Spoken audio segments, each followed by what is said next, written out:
പാപികളായിരിക്കുന്ന ഒരു വ്യക്തിക്കും യേശുക്രിസ്തുവിനോട് ജീവിക്കാൻ കഴിയത്തില്ലെന്നും ഭൂമിയിൽ ജീവിച്ചിരിക്കുമ്പോൾ തന്നെ നമ്മൾ പാപമോചനം നേടണമെന്നും ദൈവം ആഗ്രഹിക്കുന്നു. കാരണം എന്താണ്? ഇന്നേക്ക് ഏകദേശം 6000 വർഷങ്ങൾക്ക് മുമ്പ് ദൈവം ഭൂമിയിൽ ഒരു മനുഷ്യനെ സൃഷ്ടിച്ചു. 2 പുരുഷന്മാരെ ദൈവം സൃഷ്ടിച്ചിട്ടില്ല. ഒരേ ഒരു പുരുഷൻ ദൈവത്തിന്റെ അതേ രൂപത്തിലും സാദൃശ്യത്തിലും മണ്ണുകൊണ്ടൊരു മനുഷ്യന്റെ പ്രതിമയുണ്ടാക്കി അതിൽ ജീവശ്വാസം മൂതി അവനെ ജീവനുള്ള മനുഷ്യനാക്കി ഭൂമിയുടെ മധ്യഭാഗമായിരിക്കുന്ന ഏതിൽ നിർത്തി. ആ മനുഷ്യൻ വിശുദ്ധനും ദൈവത്തിന്റെ മകനുമായിരുന്നു. അവനിൽ പാപമുണ്ടായിരുന്നില്ല. അവനെ ദൈവം അനുഗ്രഹിച്ചു. സന്താന പുഷ്ടിയുള്ളവരായിട്ട് ഭൂമി നിറയണം.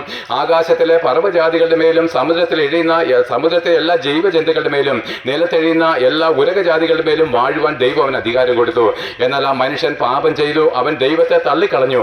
അതേ പ്രിയപ്പെട്ടവരെ, അവന്റെ വിശുദ്ധനായിരിക്കുന്ന പിതാവായിരിക്കുന്ന ദൈവത്തിനെ അവൻ ഉപേക്ഷിച്ച് അവൻ സാത്താനെ അനുസരിക്കുക വഴി അവൻ ദൈവത്തിന്റെ പരിശുദ്ധൻ അല്ലെങ്കിൽ ദൈവത്തിന്റെ വിശുദ്ധൻ എന്നുള്ള പദവിയിൽ ആത്മാവിലുള്ള വിശുദ്ധിയിൽ അവൻ മരിച്ച് അവൻ സാത്താന്റെ സന്തതിയും പാപിയുമായിട്ട് രൂപാന്തരം ചെയ്യപ്പെട്ടു.